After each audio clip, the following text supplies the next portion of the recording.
यूं तो वाकिफ है जमाना जनाब से, यूं तो वाकिफ है जमाना जनाब से, सबब आज आने का कुछ और है। दिल के चिराग जगमगा उठे, आपका मेहमान बन के आना खुशी का दौर है। जोरदार तालियां के लिए स्वागत है। 3 एमएलए भी हमारे यहाँ इस कार्यक्रम में मौजूद हैं। भाई रामकुमार गौतम जी, भाई रणधीर पनिहार जी और हमारा अपना गांव का बच्चा और गौरव जस्सी पेटवा, जनरल बस पूर्व राज्यसभा सदस्य डॉक्टर शंकर भारद्वाज, भूतपूर्व एमएलए, जुडिशरी के काफी बड़े representative, registrar general, high court, district session जज और बहुत सारे जुडिशियल ऑफिसर्स भी इस कार्यक्रम में शामिल हुए हैं। जिला हांसी, जिला हिसार के डिप्टी कमिश्नर, एसएसपी, बाकी सारे सीनियर अधिकारी, एसडीएम नारनौल, डीएसपी नारनौल, बहुत सारे हमारे सिविल के और पुलिस के अधिकारी जो इस कार्यक्रम को सफल बनाने में मुझे पता लगा था उन्होंने बहुत मेहनत की है और शुरू से इस कार्यक्रम के साथ जो जुड़े हुए हैं। पेटवाड़ गांव के सरपंच, गांव के पंच,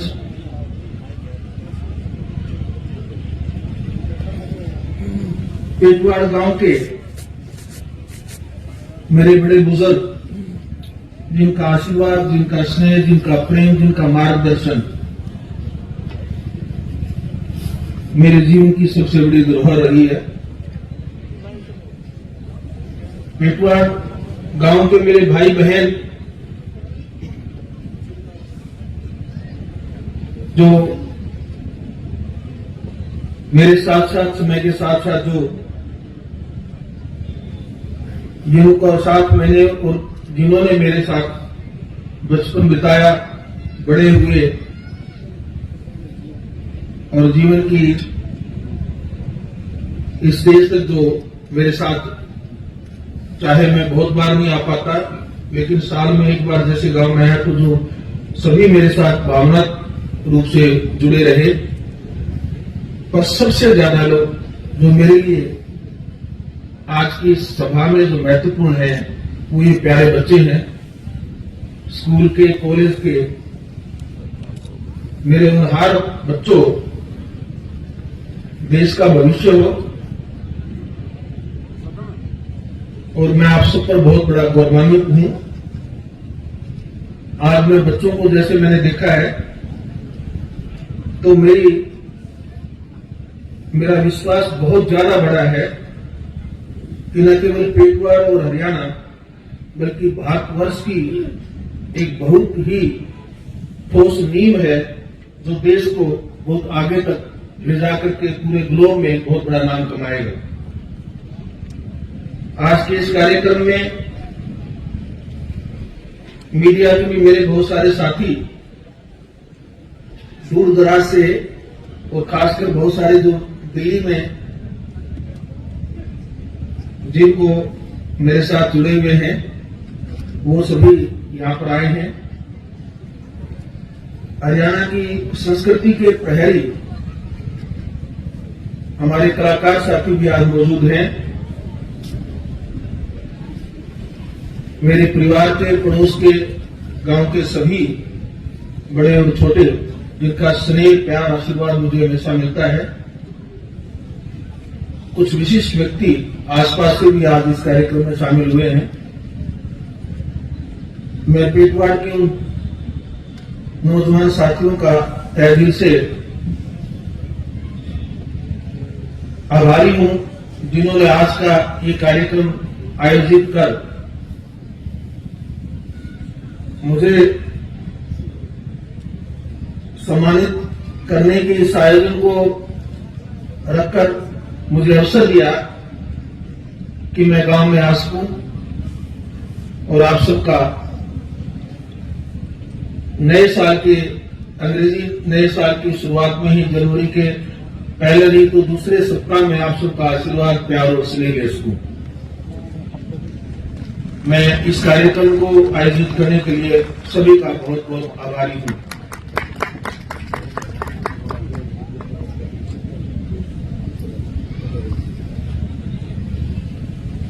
जब भी ऐसे मंच पर आए तो ये दुविधा स्वाभाविक है कि क्या बोलूं और क्या न बोलूं। गांव की इस मिट्टी से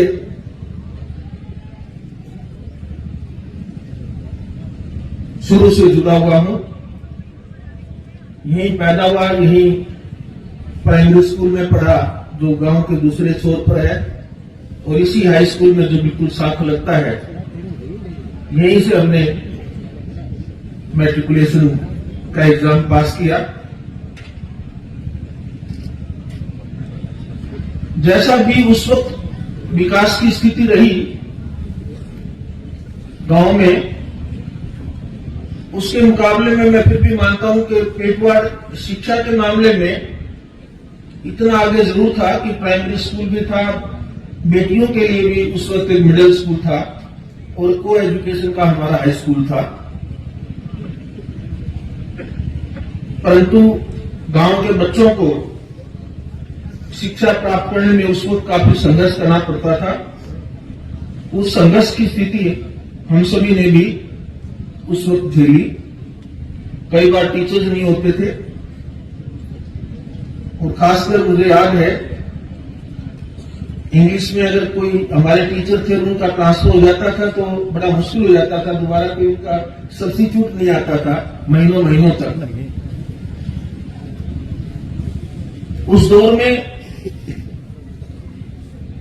स्कूल में कोई फैसिलिटीज की भी दिक्कत होती थी, हम लोग नीचे बैठ करके ही पढ़ते थे। पर मुझे गर्व है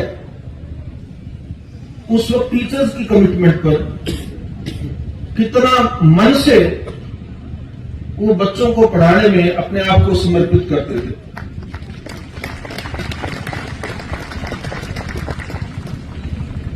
इस गांव में मेरे इंग्लिश के टीचर होते थे मास्टर प्रेम सिंह जी, मदनहेड़ी गांव से थे, अगर मुझे अच्छी तरह याद है तो। उन्होंने कुछ बच्चों को परखा, और परखा किस बात के लिए कि मैट्रिक के बोर्ड के एग्जाम में कुछ बच्चे पास हो जाए ताकि इस गांव का रिजल्ट किसी तरह अच्छा आ जाए।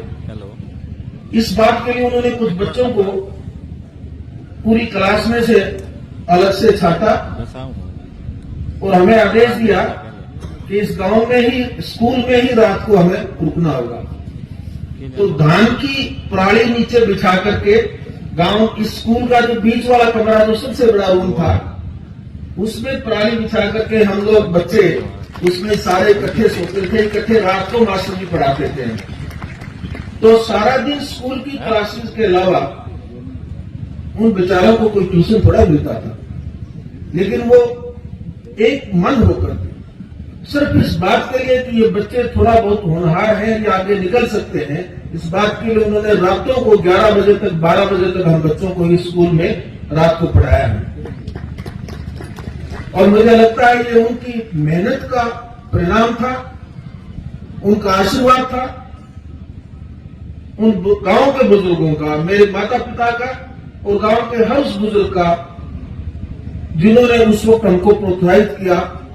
ये सब उनके आशीर्वाद का परिणाम था कि हम गांव से मैट्रिकुलेशन करके आगे की पढ़ाई के बारे में सोच पाए।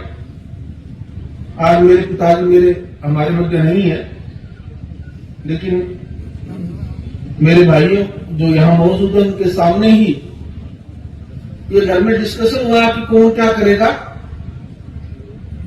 और मैंने पिताजी को अपनी इच्छा जाहिर की कि मैं कॉलेज में पढ़ना चाहता हूं। तो जो मर्जी आर्थिक उनके स्थिति उस वक्त रही, क्योंकि हम सभी भाई अलग अलग से पढ़ाई में थे, तो 4-4 बच्चों की एजुकेशन का भार वो अकेले उनके कंधों पर था।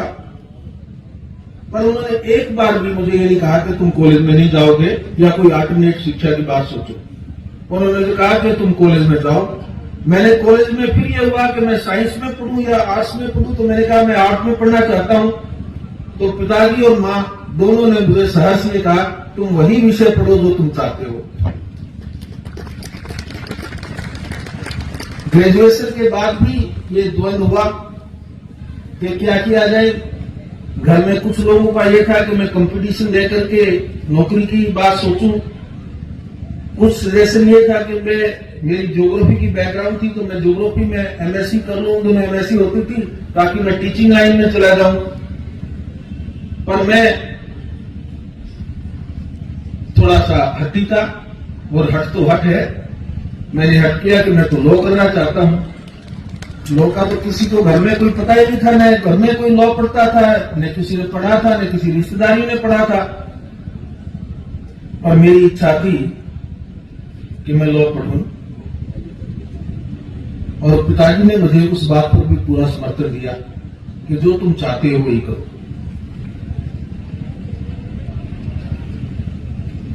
वो एक मित्र, मार्गदर्शक और मेरे बहुत ही बड़े एक शक्ति स्वरूप में मेरे जीवन में रहे।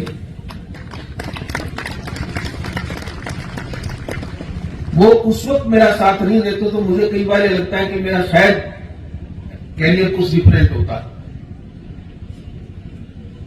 गांव के कई ऐसे बुजुर्ग हैं, मास्टर विशाल सिंह जी, चौधरी मोलूराम जी उन दिनों, और मेरे क्लास में मेरे मित्र थे थांगूराम, जिनके पिताजी हमारे खेत में भी हमारा सहयोग करते थे और हमारे साथ जुड़े रहते थे। मुझे उन बुजुर्गों का अच्छी तरह याद है कि जब भी मैं उनके पैर छूने की कोशिश करता तो सबसे पहले वो कहते, बेटा तुम्हें होनहार हो, तुम्हें बहुत बड़ा बनना है और इस गांव का नाम रोशन करना है। वो जो प्रेरणाएं थी, वो जो सात्विक प्रेरणाएं थी, वो ही मुझे कहीं इस गांव से बाहर शहर में, और शहर से चंडीगढ़, और चंडीगढ़ से फिर मुझे जो मेरी यात्रा रही उसमें वो सारा जो मेरे सही मायनों में अगर कोई मैंने धन अर्जित किया तो वो मेरे लिए जो प्रार्थनाएं थी और जो मेरे लिए आशीर्वाद था और जो उन्होंने संभावनाएं देखी, वो सब मेरे लिए एक बहुत बड़ी शक्ति जो बनी, वो सब सारी चीजें ही परिणाम है जो मैं आज आपके सामने हूं। ये बात